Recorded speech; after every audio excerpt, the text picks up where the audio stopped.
സ്തോത്രം. ഈ Greek text ഞാനൊന്ന് വായിക്കുകയാണ്. അവിടെ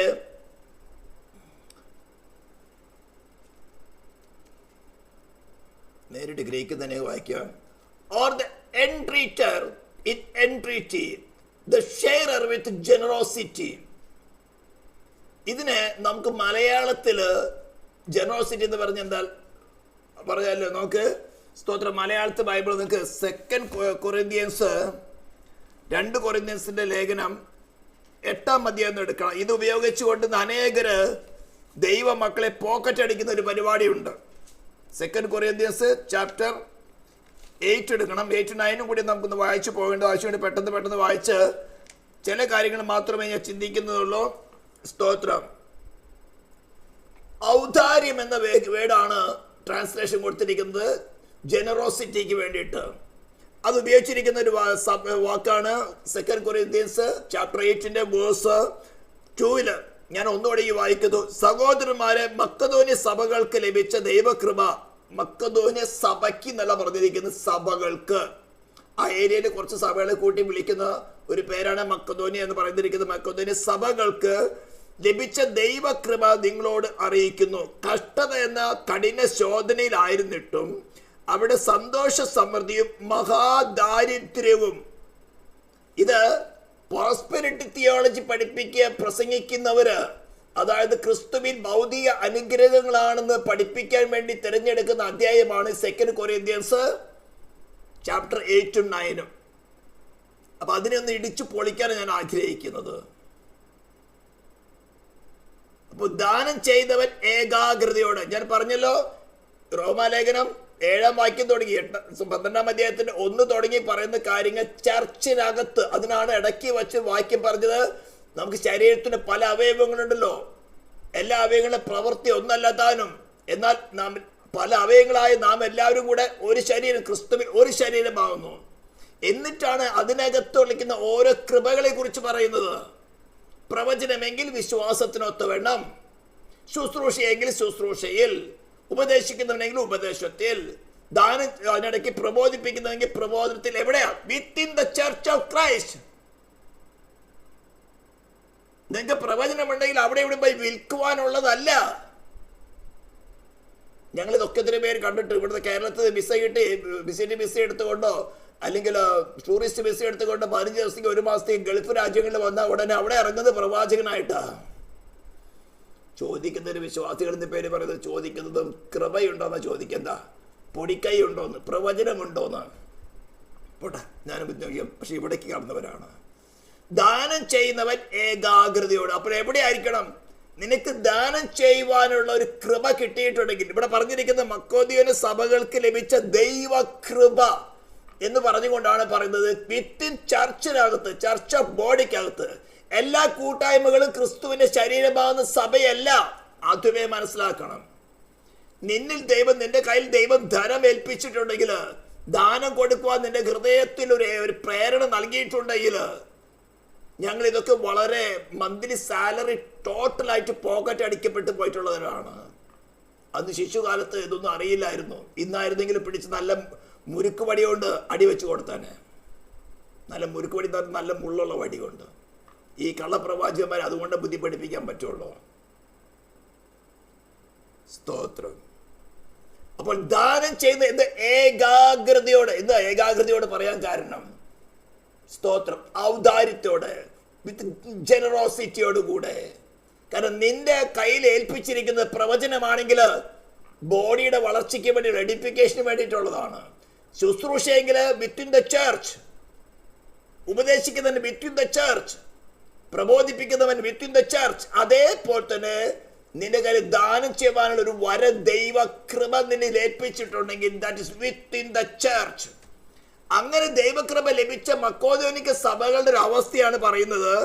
കഷ്ടത എന്ന കഠിന ശോധനയിലാണ് അവര്. ഇപ്പൊ പോയിക്കൊണ്ട് പ്രസന്റ് കണ്ടീഷൻ, ലേഖനം എഴുതുമ്പോൾ പ്രസന്റ് കണ്ടീഷൻ പറയാണ്. കഷ്ടത എന്ന കഠിന ശോധനയിലായിരുന്നിട്ടും അവരുടെ സന്തോഷ സമൃദ്ധിയും മഹാദാരിദ്ര്യവും വളരെ ധാരാളം ഔദാര്യം കാണിപ്പാൻ കാരണമായി തീർന്നു. അപ്പോൾ മക്കദോനിക്ക സഭകൾക്ക് അനുഗ്രഹം നിങ്ങൾക്ക് കൊടുത്താൽ, 1 കൊടുത്താൽ 10 കിട്ടും, 100 കിട്ടുമെന്ന് പ്രസംഗിക്കുന്നവർ ഈ ആദ്യത്തെ 1-2 വാക്യങ്ങളൊന്നും വായിക്കുന്നില്ലയോ? അവര് കൊടുത്തിട്ട് അവരായിരിക്കുന്ന അവസ്ഥ എന്താണ്? കഷ്ടത എന്ന കഠിന ശോധനയിൽ ആയിരുന്നിട്ടും അവരുടെ സന്തോഷ സമൃദ്ധിയും മഹാദാരിദ്ര്യത്തിലായിരിക്കുന്ന അവര്. എന്നിട്ട് അവർക്ക് ധാരാളം ഔദാര്യം കാണിക്കാൻ കാരണമായി തീർന്നു. വിശുദ്ധന്മാരുടെ സഹായത്തിനുള്ള ധർമ്മവും കൂട്ടായ്മയെ സംബന്ധിച്ച് അവർ വളരെ താല്പര്യത്തോടെ ഞങ്ങളോട് അപേക്ഷിച്ചു. പ്രാപ്തി പോലെ പ്രാപ്തിക്ക് മീതയെ സ്വമേധയായി കൊടുത്തു എന്നതിന് ഞാൻ സാക്ഷി. അത് ഞങ്ങൾ വിചാരിച്ചതുപോലെയല്ല. അവർ മുമ്പേ തങ്ങളെ തന്നെ കർത്താവിനും പിന്നെ ദൈവേഷ്ടത്തിനും ഒത്തവണ്ണം ഞങ്ങൾക്ക് മേൽപ്പിച്ചു. അങ്ങനെ തീത്തോസ് ആരംഭിച്ചതുപോലെ നിങ്ങളുടെ ഇടയിൽ ഈ ധർമ്മശേഖരം നിവർത്തിക്കണമെന്ന് ഞങ്ങൾ അവരോട് അപേക്ഷിച്ചു. ഞാൻ വളരെ ലളിതമായ ഭാഷയിൽ പറയാം. ജെറുസലേമിൽ നിന്ന് കൂട്ടായ്മയ്ക്ക്, അതായത് യാക്കോബ് പത്രോസ് ഉണ്ടായിരുന്ന അമ്മൂപ്പന്മാരുണ്ട്. ജെറുസലേമില് അഗബോസ് പ്രവാചകൻ വന്ന് കടന്നു വന്ന് പറഞ്ഞതുപോലെ ഒരു മഹാദാരിദ്ര്യം കടന്നു വന്നു. ദാരിദ്ര്യം കടന്നു വന്നപ്പോൾ പത്രോസും യാക്കോബും പൗലോസിന് ലെറ്റർ ഒന്നും എഴുതിയില്ല, അല്ലെങ്കിൽ ആളയച്ചില്ല, സഹായം വേണമേ എന്ന് പറഞ്ഞുകൊണ്ട്. ഞങ്ങൾക്ക് തന്നു കഴിഞ്ഞാൽ നിങ്ങൾക്ക് 1 തന്നാലും 100 കിട്ടുമെന്ന് പറഞ്ഞ് പ്രവചിച്ചൊന്നുമില്ല. പൗലോസ് ഈ കാര്യം അറിഞ്ഞപ്പോൾ ഫിലിപ്പീൻസിലും അതുപോലെ തന്നെ മക്കോദോനിയയിലും വിവിധമായ സഭകളിൽ കൂടെ ഒരു ധർമ്മശേഖരം വിശുദ്ധന്മാരെ സഹായിപ്പാൻ ഉപദേശത്തിൽ നിന്നുകൊണ്ടാണ് പറയുന്നത്. റോമാലേഖനം എഴുതിയ പൗലോസ് തന്നെയാണ് കൊരിന്ത്യർ ലേഖനം എഴുതിയത്. റോമാലേഖനത്തിൽ പറഞ്ഞ എന്താണ്? ദാനം ചെയ്തവൻ ഔദാര്യത്തോടു കൂടെ അല്ലെങ്കിൽ ഏകാഗ്രതയോടുകൂടി ആയിരിക്കണം. മറ്റൊന്ന് 1 കൊടുത്താൽ 10 കിട്ടും, അല്ലെങ്കിൽ ദൈവത്തിന്റെ മക്കൾക്ക് കൊടുത്താൽ അനുഗ്രഹം കിട്ടുമെന്നുള്ള ആഗ്രഹത്തോടെ അല്ല. അതാണ് പറഞ്ഞത്, ഏകാഗ്രതയോടെ. പല പല വ്യാജ ഉപദേശങ്ങളും വ്യാജ പ്രസംഗങ്ങളും ഈ ഒരു സബ്ജക്റ്റിലുണ്ട്. ശത്രുവായ്മ ഹൃദയത്തിൽ കൊണ്ടുപോകും, ചോദിക്കും. പക്ഷെ പറഞ്ഞത് ഏകാഗ്രതയോടെ. നീ കൊടുക്കുന്നത് within the body of Christ ആണോ? ഈ ഉപദേശവും പ്രബോധനവും അതുപോലെ തന്നെ പ്രവചനം പറഞ്ഞതുപോലെ തന്നെയാണ് നിന്റെ കയ്യിൽ ഏൽപ്പിച്ചിരിക്കുന്നത് within the body of Christ. ആർക്കാ? വിശുദ്ധന്മാരുടെ സഹായത്തിനു വേണ്ടി. വിശുദ്ധന്മാര് പത്രോസ് യാക്കോബ് ചെന്ന് ചോദിച്ചില്ല, അവർ കത്തയച്ചില്ല. പൗലോസിന് ഹൃദയത്തിൽ തോന്നിയിട്ട് ഫിലിപ്പീൻസിലും അതുപോലെ തന്നെ മക്കോദോനിയയിലും മറ്റു കൂട്ടായ്മകളും സഭകളിലൂടെയൊക്കെയും കാര്യം പറഞ്ഞുകൊണ്ട് ഒരു ധർമ്മശേഖരം നടത്തി ആൾ വഴിക്ക് ശിശുമാതൃമോദരം അവർ കൊടുത്തയക്കുകയായിരുന്നു ചെയ്തത്. അവിടെയൊന്നും ഇത് ലിറ്ററലായിട്ട് വായിച്ചാൽ നമ്മൾ പ്രത്യേകിച്ച് പൗലോസിന്റെ ലേഖനങ്ങളുടെ ആകെ തുക പഠിച്ചു കഴിഞ്ഞാൽ ക്രിസ്തു എന്ന തലയോളം ഒരു വിശ്വാസിയെ വളർത്തിയെടുക്കുക, പുത്രനോട് അനുരൂപരാക്കിയെടുക്കുക, ദൈവത്തിന്റെ സകല നിറവോളം നിറഞ്ഞു വരിക എന്ന ആ മെയിൻ തീം മനസ്സിലാക്കിയിട്ട് ക്രിസ്തുവിനെ നേടുക. താൻ തന്നെ പറയുന്നു, എനിക്ക് ഇന്നെ പാരമ്പര്യങ്ങളൊക്കെ ഉണ്ട്. അബ്രാഹാമിന്റെ സന്തതിയാണ്, ബെന്യാമീൻ ഗോത്രത്തിൽ ജനിച്ചവനാണ്, പരീശനായി വളർന്നവനാണ്, ഉപദേശ ആഴക്ക് ഗമാലിയേൽ അന്നത്തെ വലിയ ബൈബിൾ കോളേജാണ്, പാദപീഠത്തിൽ പഠിച്ചവനാണ്. സ്തോത്രം. എന്നിട്ട് പറയാണ്, ഞാൻ ഇതൊക്കെയും ക്രിസ്തുവിനെ നേടേണ്ടത് നിമിത്തം ഞാൻ ഇതൊക്കെ ചപ്പും ചവറേണ്ടതാണ്. അപ്പൊ അവന്റെ ഫോക്കസ് ക്രിസ്തുവിൽ പരിപൂർണനാകുക, ക്രിസ്തു എന്ന തലയോളം വളരുക എന്ന ഫോക്കസിലാണ് പോളിൻ ലെറ്റേഴ്സ്, പോളിന്റെ എല്ലാ കത്തുകളും. ഇടയിൽ ലേഖനങ്ങൾ വായിച്ചാൽ എല്ലാം തന്നെയും അവരെ പ്രബോധിപ്പിക്കുന്നത് തന്നെയാണ്. എന്നാൽ ഈ 2 അധ്യായങ്ങള് ലിറ്ററൽ മീനിങ്ങിൽ വായിച്ചാൽ, അക്ഷരിക അർത്ഥത്തിൽ എടുത്താൽ നമുക്ക് തോന്നും ദൈവത്തിന് കൊടുത്തു കഴിഞ്ഞാൽ, ദൈവമക്കൾക്ക് കൊടുത്തു കഴിഞ്ഞാൽ തിരിച്ചു കിട്ടും. ഇങ്ങനെയാണ് അനേകർ സമ്പന്നന്മാരാക്കുന്ന വിധത്തിൽ പ്രസംഗിക്കുന്നത്. സമ്പന്നന്മാരെന്നല്ല പറഞ്ഞത്, പണക്കാരാക്കുന്നു പറഞ്ഞുകൊണ്ടാണ് ചില മാന്യന്മാർ പ്രസംഗിക്കുന്നത്. അതിൻ്റെ കീഴിൽ ആയിരക്കണക്കിനാണ് പെട്ടുകിടക്കുന്നത്. ഈ ലോകത്തിന്റെ ധനത്തിലുള്ള വഞ്ചന, മോഹം. വിത്ത് വിതയ്ക്കുന്ന ഉപമയെ കുറിച്ച് പറഞ്ഞപ്പോൾ തന്നെ പറഞ്ഞിട്ടുണ്ടല്ലോ അല്ലേ? ഈ ലോകത്തിന്റെ ധനത്തിന്റെ വഞ്ചന, മറ്റു വിഷയമോഹങ്ങൾ അകത്ത് കടന്ന് വിത്ത് മുളച്ചു വരാതെ വേണം അതിനെ ഞെരുക്കി നിഷ്ഫലമാക്കി കളയുന്നു. അതിന്റെ ശുശ്രൂഷകന്മാരാണ് അവരൊക്കെ. ഇതിന്റെ ഉപമയെ കുറിച്ച് പറയുമ്പോഴല്ലേ, ഈ ലോകത്തിന്റെ ചിന്ത, ധനത്തിന്റെ വഞ്ചന, മറ്റു വിഷയമോഹങ്ങൾ അകത്ത് കടന്നിട്ട് വിത്ത് വിതച്ചു, മുളച്ചു, അതിൻ്റെ കൂടെ എന്താ ഈ കള കൂടി വളർന്നു വരികയാണ്. ഡാർനൽസ് എന്ന് പറയും. ഈ ഡാർനലും ഗോതമ്പ് കണ്ട ഒരേപോലെ ഇരിക്കും. അതിന്റെ കതിര് വരുമ്പോൾ ഇത് മനസ്സിലാകുള്ളൂ, അയ്യോ ഇത് കളയാണല്ലോ എന്ന് പറഞ്ഞാൽ ഫലത്തിൽ നിന്നേ മനസ്സിലാകുള്ളൂ ഇത് കളയാണ്, ഗോതമ്പാണെന്ന്. അറിയാലോ, ഇപ്പോൾ ഈ ജെറുസലേമിലോ അല്ലെങ്കിൽ ഇസ്രായേലിലോ അല്ലെങ്കിൽ ആ പരിസരങ്ങളൊക്കെ ഏക്കർ കണക്കിന്, നൂറുകണക്കിനോ ആയിരക്കണക്കിന് ഏക്കർ കണക്കിന് ഗോതമ്പിൻ്റെ കൃഷി ചെയ്യുന്ന സ്ഥലങ്ങൾ ഏറ്റവും കൂടുതൽ ചെയ്യുന്നതാണ് യുക്രൈൻ. ഇപ്പോൾ വളരെ വലിയ വലിയ ഏരിയയിൽ ചെയ്യുമ്പോൾ ചിലപ്പോൾ സമയത്ത് ഇതിനിടയ്ക്ക് കൊണ്ട് കളയും വിതച്ചിട്ട് പോകും. ഈ ഗോതമ്പിൻ്റെ വിത്തും അതേപോലെ തന്നെ ഈ ഡാർണലിൻ്റെ വിത്തും കണ്ടവരെ പോലെ ഇരിക്കും. മുളച്ച് വന്ന് കതിരാകുന്ന വരേക്കും കണ്ട ഏകദേശം ഒരേപോലെ ഇരിക്കും. കതിര് വരുമ്പോഴേ അറിയാൻ പറ്റുള്ളൂ, അയ്യോ ഇത് ചതിവ് പറ്റിപ്പോയല്ലോ. ഇതിൻ്റെ മുമ്പേ കളയുടെ ഉപമ പറഞ്ഞത് കർത്താവ് പറഞ്ഞത്. ഭൃത്യന്മാർ ചോദിച്ചു, കർത്താവ് പറിച്ച് കളയട്ടെ യോശുവാൻ എന്നെ പറഞ്ഞു, വേണ്ട, അതിന് കൊയ്ത്താവോളം താമസിക്കുക. കൊയ്ത്ത് കാലത്ത് ഗോതമ്പിനെ കളയും തമ്മിൽ വേർതിരിക്കാം. ഇന്ന് ഈ കളയെ പറിച്ച് കളയാതിരിക്കുന്നത് ചർച്ച് ഓഫ് ക്രൈസ്റ്റിൻ്റെ ബോഡിയുടെ മെമ്പേഴ്സിന് എന്തെങ്കിലും സംഭവിക്കും എന്നുകൊണ്ട് കർത്താവ് ഇതിനൊക്കെ വെച്ചുകൊണ്ട് അനുവദിച്ചുകൊണ്ടിരിക്കുക. കളയെ ഓർത്തിട്ടല്ല, ഇതേപോലെ ലോകത്തിലേക്ക് ധരിപ്പിക്കുന്നതായിട്ടുള്ള കളയുടെ ഉപദേശങ്ങൾ പ്രസംഗിച്ചുകൊണ്ട് കളഹൃദയത്തിൽ വിതച്ച ദൈവവചനം വളർന്നു വരാതിരിക്കത്തക്കവണ്ണം, ക്രിസ്തു എന്ന തലയോളം വളർന്നു വരാതിരിക്കത്തക്കവണ്ണം, ദൈവത്തിന്റെ സകല നിറവോളം നിറഞ്ഞു വരാതിരിക്കവണ്ണം, ദൈവത്തിൽ വിശ്വസിച്ച് വീണ്ടും ജനം പ്രാപിച്ച് മുളച്ച് വന്ന വിത്തിനെ തന്നെ ഞെരുക്കിക്കളയത്തക്കവണ്ണം ജഡമോഹങ്ങളെ വർദ്ധിപ്പിച്ചുകൊണ്ട്, മറ്റു വിഷയമോഹങ്ങളെ വർദ്ധിപ്പിച്ചുകൊണ്ട് ഫലം കായ്ക്കാതെ വണ്ണം ഒതുക്കി കളയാണ്. ഇവിടെ ഫലത്തിൽ നിന്നറിയാം, അയ്യോ ചതിവ് പറ്റിപ്പോയല്ലോ എന്ന്. ഈ ശബ്ദം കേൾക്കുന്നത് നിങ്ങൾക്ക് തന്നെ മനസ്സിലാകാതെ പറയുന്നത്, നിങ്ങളുടെ വ്യക്തിപരമായിട്ടുള്ള ഫലത്തിൽ നിന്ന് അറിയണം, ഞാൻ ലോകത്തിൽ നിരപ്പിക്കപ്പെട്ടിരിക്കുകയാണോ അല്ലെങ്കിൽ ലോകത്തെ ക്രിസ്തു മുഖാന്തരം ദൈവത്തോട് നിരപ്പിക്കുന്ന ശുശ്രൂഷയിലാണ് പെട്ടിരിക്കുന്നതെന്ന്. ഇപ്പം ലൈവായിട്ട് കേൾക്കുന്നവരാരുമില്ല അങ്ങനെ, പക്ഷേ യൂട്യൂബിൽ കൂടെ കേൾക്കുന്നവരുണ്ട്. അതുകൊണ്ട് ഞാൻ കളയാണോ ഗോതമ്പാണോ എന്ന് അവനവന് തന്നെ തിരിച്ചറിയാം. അവനവൻ്റെ മനസാക്ഷി തന്നെ പറയും. ശരിയായ ഉപദേശം കേൾക്കുമ്പോൾ അവനവൻ തന്നെ അറിയാം. അപ്പൊ നിങ്ങൾക്ക് ഏകദേശം മനസ്സിലായി കാണും എന്താണ് ദാനം ചെയ്യുന്നവൻ ഏകാഗ്രതയോടെ അല്ലെങ്കിൽ ഔദാര്യത്തോടുകൂടെ വിത്ത് ജനറോസിറ്റിയോടുകൂടെ ചെയ്യണമെന്ന് പറയാനുള്ള കാരണം. This is for with in the body of Christ. എല്ലാ കാര്യങ്ങളും പറയുന്നത്, താഴോട്ട് ഇനി കുറെ കാര്യങ്ങളുണ്ട്. ഇതെല്ലാം ശരീരത്തിന് അവയവങ്ങൾ, പല അവയവങ്ങളുണ്ടല്ലോ, എല്ലാത്തിന്റെ പ്രവൃത്തി ഒന്നല്ലാത്താനും എന്നും പലതായ നാം ക്രിസ്തുവിൽ ഒരു ശരീരമാവുന്നു. അപ്പൊ ക്രിസ്തുവിന് ശരീരത്തിലുള്ള കാര്യങ്ങളാണ് ഈ പറയുന്നത്. മറ്റൊരു പ്രസംഗിക്കുന്നതോടെ വെളിയിലായിക്കോട്ടെ, അത് ലോകത്തിലെ കാര്യം. ചർച്ച് ഓഫ് ക്രൈസ്റ്റിനകത്ത് അങ്ങനെ ഒരു ഉപദേശമില്ല. എന്നാൽ വിശുദ്ധന്മാരുടെ സഹായത്തിനു വേണ്ടി നിന്റെ കയ്യിൽ ഏൽപ്പിച്ചിട്ടുണ്ടെങ്കിൽ ഏകാഗ്രതയോടെ with in the church of Christ. ഞങ്ങളിതുപോലെ പലതും വഞ്ചിക്കപ്പെട്ടിട്ടുള്ളതാണ് പറയും. ഇനി അത് സംഭവിക്കില്ല, ഇനി അത് നടക്കാതിരിക്കാൻ വേണ്ടിയാണ് പറയുന്നത്. ഹല്ലേലൂയ, സ്തോത്രം. താഴെ കൊട്ടത് കുറച്ച് കാര്യങ്ങൾ വായിച്ചിട്ട് പോകാം. വേഴ്സ് 10 ഞാൻ വായിക്കുന്നു. 9 തുടങ്ങി. നമ്മുടെ കർത്താവ് യേശു ക്രിസ്തു സമ്പന്നനായിരുന്നിട്ടും അവന്റെ ദാരിദ്ര്യത്തെ നിങ്ങൾ സമ്പന്നരാകേണ്ടത് നിങ്ങൾ നിമിത്തം ദരിദ്രരായി തീർന്ന കൃപ നിങ്ങൾ അറിയുന്നല്ലോ. ഇവിടെയാണ് പറഞ്ഞത് പ്രോസ്പെരിറ്റി തിയോളജിക്കാർ എടുക്കുന്ന ഈ വചനം. പൗലോസിന്റെ എല്ലാ ലേഖനങ്ങളും വായിച്ചു നോക്കിയിട്ട് പോള് പറയുന്ന സുവിശേഷത്തിന്റെ തീം എന്താണ്? ലോകത്തെ ക്രിസ്തു മുഖാന്തരം ദൈവത്തോട് നിരപ്പിക്കുന്ന ഒരു ശുശ്രൂഷയാണ് തന്നിരിക്കുന്നത്. ലോകത്തിൽ നിന്ന് ഡിറ്റാച്ച് ചെയ്തുകൊണ്ട് ക്രിസ്തു മുഖാന്തരം ദൈവത്തിൽ ആശ്രയിക്കുക.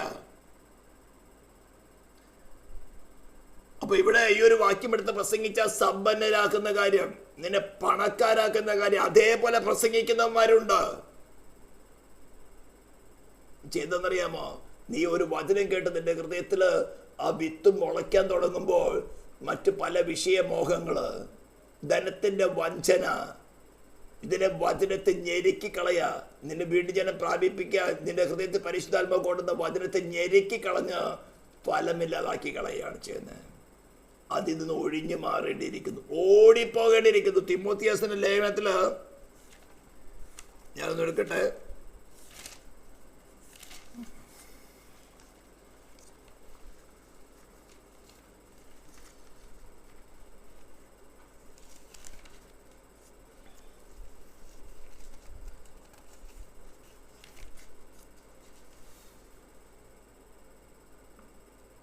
First Timothy chapter 6 verse 10. First Timothy chapter 6 verse 10 onwards. ദ്രവ്യാഗ്രഹം സകല ദോഷത്തിന് മൂലമല്ലോ, ഇത് ചിലർ കാക്ഷിച്ചിട്ട് വിശ്വാസം വിട്ടകന്ന് ബഹുദുഃഖങ്ങൾക്ക് അധീനരായിത്തീരുന്നു. അപ്പോൾ ദ്രവ്യാഗ്രഹത്തൊക്കെ ഒന്ന് കൊടുത്തു കഴിഞ്ഞാൽ നിനക്ക് തന്നിരിക്കുന്നത് നീ ദൈവത്തിന് വേണ്ടി കൊടുത്താൽ കിട്ടും കിട്ടും കിട്ടുമെന്ന് പ്രസംഗിച്ച് മനുഷ്യരെ കൊണ്ട് പ്രലോഭനമുണ്ടാക്കിച്ച് ഇങ്ങനെ കൊടുക്കുന്ന ഈ ഒരു വാക്യം വായിച്ചു നോക്കണം. ദ്രവ്യാഗ്രഹം സകലവിധ ദോഷത്തിന് മൂലമല്ലോ, അത് ചിലർ കാക്ഷിച്ചിട്ട് വിശ്വാസം വിട്ടഴന്ന് ബഹുദുഃഖങ്ങൾക്ക് അധീനരായി തീർന്നിരിക്കുന്നു.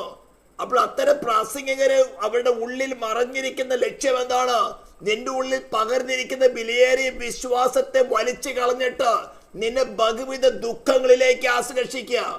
ആരംഭത്തിൽ വേണമെങ്കിൽ നിനക്ക് സമ്പത്ത് കിട്ടുമ്പോൾ സന്തോഷം തോന്നും, പക്ഷേ അതിന്റെ അന്ത്യം നിത്യ നരകത്തിലേക്ക് കൊണ്ടുപോകുന്ന ശുശ്രൂഷകന്മാരാണ് മനസ്സിലാക്കണം.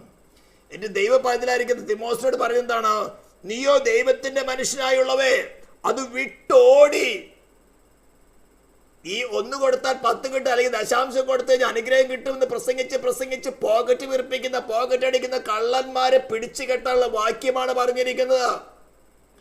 ദ്രവ്യാഗ്രഹം സകലവിധ ദോഷത്തിന് മൂല കാരണമല്ലയോ? ദൈവത്തിന്റെ മനുഷ്യനോട് പറയാണ് നീ അത് വിട്ടോടണം. എന്നിട്ട് പറഞ്ഞിരിക്കുന്നത് എന്താണ്? നീതി, ഭക്തി, വിശ്വാസം, സ്നേഹം, ക്ഷമ, സൗമ്യത എന്നിവയെ പിന്തുടരുക. ഞാൻ അധികം ഈ കാര്യത്തിൽ പ്രസംഗിക്കേണ്ട ആവശ്യതയില്ല. അനേക പ്രസംഗങ്ങൾ നിങ്ങൾക്ക് യൂട്യൂബിൽ കേൾക്കാം. പക്ഷേ ഈ സബ്ജക്റ്റ് നമ്മൾ തുടർന്ന് ചിന്തിക്കുന്ന റോമാലേഖനത്തിൽ ദാനം ചെയ്യുന്നവൻ ഏകാഗ്രതയോടുകൂടെ എന്ന് പറഞ്ഞപ്പോൾ നിങ്ങളെ പോക്കറ്റ് അടിക്കാൻ വരുന്നവര് ഇനിമേൽ പോക്കറ്റ് അടി സമ്മതിക്കരുത്. ആദ്യം തന്നെ നോക്കേണ്ടത് ഇവൻ ചർച്ച് ഓഫ് ക്രൈസ്റ്റിന്റെ മെമ്പർ ആണോ? ബോഡി ഓഫ് ക്രൈസ്റ്റിലെ ഒരു മെമ്പർ ആണോ? എങ്കിൽ പിന്നെ അവന് പോക്കറ്റ് അടിക്കാൻ നടക്കേണ്ട ആവശ്യകത വരില്ല. അവന്റെ പ്രൊവൈഡർ കർത്താവ് തന്നെയായിരിക്കും. സ്തോത്രം. ഇത് പ്രസംഗിക്കണമെങ്കിൽ അതിനുള്ള പ്രാഗൽഭ്യം ഉണ്ടാവണം. പ്രാഗൽഭ്യത്തോടെ പ്രസംഗിക്കുന്നത്. സ്തോത്രം. 10ാം വാക്യം, ഞാൻ ഇതിൽ എൻ്റെ അഭിപ്രായം പറഞ്ഞു. കൊരിന്ത്യർ ലേഖനം വായിക്കുന്നത് 2 Corinthians chapter 8 verse 10. ഞാൻ ഇതിൽ എൻ്റെ അഭിപ്രായം പറഞ്ഞു തരുന്നു. ചെയ്യുവാൻ മാത്രമല്ല താല്പര്യവാൻ കൂടി ഒരു ആണ്ട് മുമ്പേ ആദ്യമായി ആരംഭിച്ച നിങ്ങൾക്ക് ഇത് യോഗ്യം. എന്നാൽ താല്പര്യപ്പെടുന്ന മനസ്സൊരുക്കം ഉണ്ടായതുപോലെ നിങ്ങളുടെ പ്രാപ്തിക്ക് ഒത്തവണ്ണം നിവൃത്തി ഉണ്ടാകേണ്ടതിന് ഇപ്പോൾ പ്രവൃത്തിയെ അനുഷ്ഠിപ്പിൻ. ഇനി 9th ചാപ്റ്ററിന്റെ ലാസ്റ്റ് വേഴ്സ് ഒന്ന് വായിച്ചിട്ട് നമുക്ക് നിർത്താം.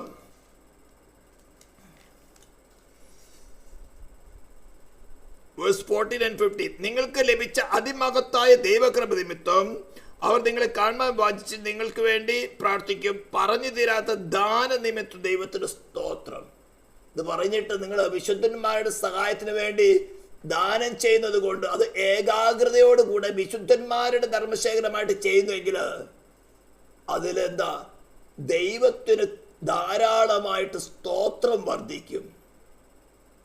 അത് കട്ടത്തിലായിരിക്കുന്നവൻ കൊടുക്കുമ്പോൾ മനസ്സലിയോടെ ഹൃദയത്തോടെ കർത്താവേ നീ ഞങ്ങൾ കരുതുന്നല്ലോ എന്ന് പറഞ്ഞുകൊണ്ട് ദൈവത്തിന് സ്തോത്രം വർദ്ധിക്കും.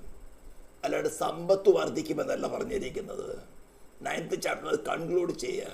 അതിൻ്റെ മേളിലെ വാക്യങ്ങളൊക്കെ എടുത്തു കഴിഞ്ഞാൽ വാരി വിതറി കൊടുക്കും, ലോപമായി കൊടുക്കുന്നവൻ ലോപമായി കൊടുക്കും, ധാരാളമായി വിതയ്ക്കുന്നവൻ ധാരാളമായി കിട്ടും. ഇങ്ങനെയൊക്കെ ലിറ്ററൽ മീനിങ്ങിൽ എടുത്താൽ സേറ്റാൻ കയറി പ്രവർത്തിക്കും, കിട്ടും ചെയ്യും. പക്ഷേ തിമോത്തിയുടെ ലേഖനത്തിൽ വായിച്ചത് വായിക്കുന്നെടുത്ത് വായിക്കണം. ദ്രവ്യാഗ്രഹം സകലവിധ ദോഷത്തിനും മൂലകാരണം. ഇത് വിതയ്ക്കുന്നവൻ വിതയ്ക്കുന്നത് വിത്തല്ല, കളയാണ്, ഗോതമ്പല്ല, കളയാണ്. നിന്നെ കൂട്ടിക്കെട്ടിക്കെടാത്ത നരകത്തിലേക്ക് എറിയുന്നതിന്റെ ഏജന്റുമാരാണ്. നമുക്ക് പ്രാർത്ഥിക്കാൻ. പരിശുദ്ധനും നെറ്റിലുമാതേമേ സ്വർഗീയ പിതാവേ, തിരുനാമത്തെ വാഴ്ത്തുന്നു. ഈ ശബ്ദം കേൾക്കുന്നവരുടെ ഹൃദയത്തിൽ കർത്താവ് നീ പ്രവർത്തിക്കുമാറാണ്. കള്ള ശുശ്രൂഷകന്മാരിൽ നിന്ന് നിന്റെ അവകാശത്തെ വേർതിരിക്കുമാറാകണമെന്ന് പ്രാർത്ഥിക്കുന്നു. തിരുനാമത്തെ മഹത്വപ്പെടുത്തുന്നു.